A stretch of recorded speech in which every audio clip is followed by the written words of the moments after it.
कृष्ण और पांडव।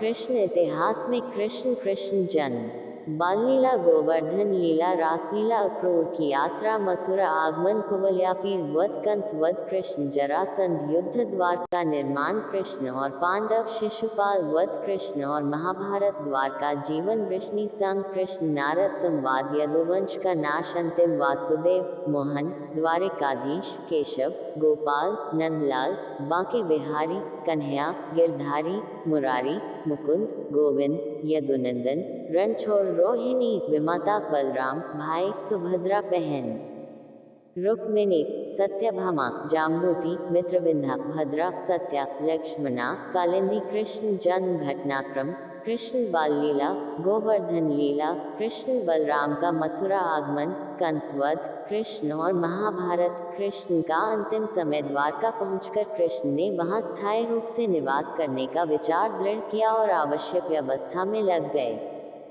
जब पंचाल के राजा द्रुपद द्वारा द्रौपदी के स्वयंवर तथा मत्स्य भेद की बात चारों तरफ फैली तो कृष्ण भी उस स्वयंवर में गए। वहां उनकी बुआ के लड़के पांडव भी मौजूद थे। यहीं से पांडवों के साथ कृष्ण की घनिष्ठता का आरंभ हुआ। पांडव अर्जुन ने मत्स्य भेद कर द्रौपदी को प्राप्त कर लिया और इस प्रकार अपनी धनुर्विद्या का कौशल अनेक देश के राजाओं के समक्ष प्रकट किया। इससे कृष्ण बहुत प्रसन्न हुए। अर्जुन के प्रति वे विशेष रूप से आकृष्ट हुए। वे पांडवों के साथ हस्तिनापुर लौटे। कुरुराज धृतराष्ट्र ने पांडवों को इंद्रप्रस्थ के आसपास का प्रदेश दिया। पांडवों ने कृष्ण के द्वारका संबंधी अनुभव का लाभ उठाया। उनकी सहायता से उन्होंने जंगल के एक भाग को साफ करा कर इंद्रप्रस्थ नगर को अच्छे ढंग से बसाया। इसके बाद कृष्ण द्वारका लौट 11:16 कृष्ण के द्वारका लौटने के कुछ समय बाद अर्जुन तीर्थयात्रा के लिए निकले। अनेक स्थानों से होते हुए वे प्रभास क्षेत्र पहुंचे।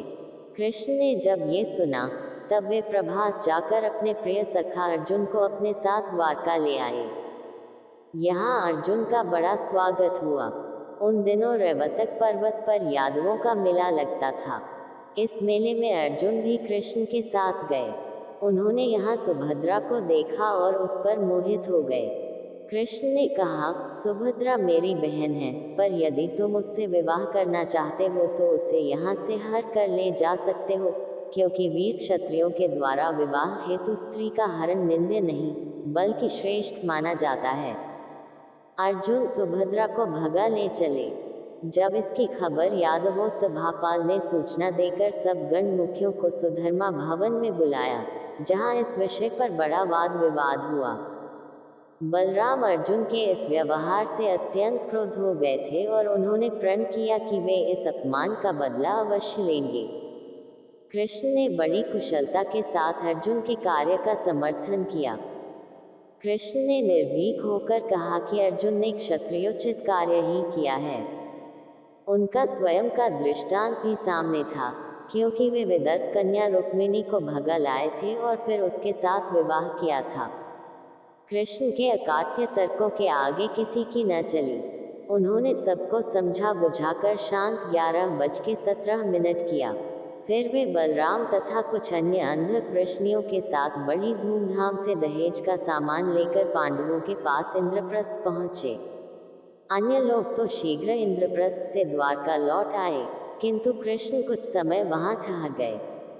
इस बार पांडवों के राज्य के अंतर्गत खांडव वन नामक स्थान में भयंकर अग्निकांड हो गया, किंतु कृष्ण और अर्जुन के प्रयत्नों से अग्नि बुझा दी गई और वहां के निवासियों मय तथा अन्य दानवों की रक्षा की जा सकी। कुछ समय बाद युधिष्ठिर ने राजसूय यज्ञ की तैयारियां आरंभ कर दी और आवश्यक परामर्श के लिए कृष्ण को बुलाया।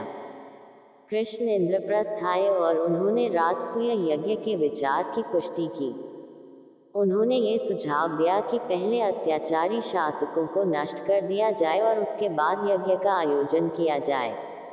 कृष्ण ने युधिष्ठिर को सबसे पहले जरासंध पर चढ़ाई करने की मंत्रणा दी।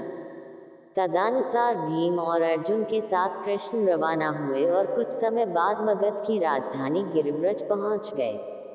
कृष्ण की नीति सफल हुई और उन्होंने भीम के द्वारा मल्लयुद्ध में जरासंध को मरवा डाला। जरासंध की मृत्यु के बाद कृष्ण ने उसके पुत्र सहदेव को मगध का राजा बनाया।